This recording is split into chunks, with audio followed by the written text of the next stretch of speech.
Our officers have been trained to deal with numerous situations that could occur.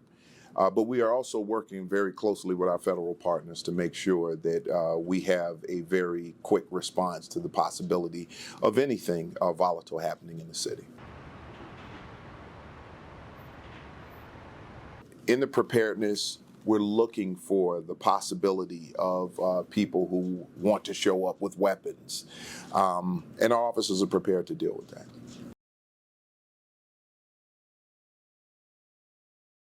It's almost as though people don't believe that we've evolved as a department since 1968, when in actuality, in 1996, there was a Democratic National Convention here.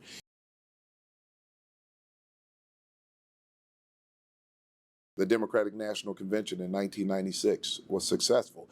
And our training, our department, our responses have drastically changed since both of those events. So we've evolved as a department, we've evolved in training. You look at 1968, I think if anyone who's still around from that will tell you that officers didn't have the training or the preparedness to deal with that type of situation.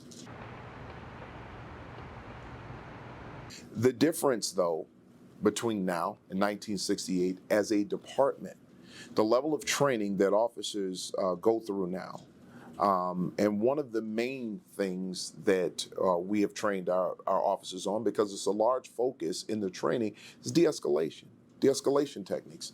We're asking our officers to do a lot of things as human beings. We're asking them to take a lot of verbal abuse.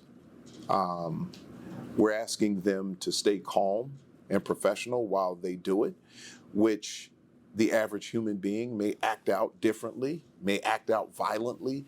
We're asking our officers to set that aside.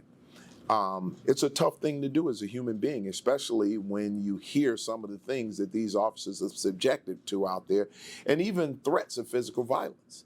And our officers have to follow rules. They have to follow policies. And the job becomes complicated because they're expected to do so much at once.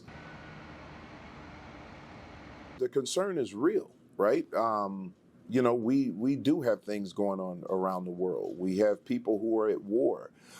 We have people who are upset about that, and they want to voice their opinions about it. And we welcome that. You know, as a department, as a city, if you want to express your First Amendment, please do so. But do it within the boundaries of the law, right? No violent acts, no acts of vandalism. And as long as that occurs, then people will have their voices heard.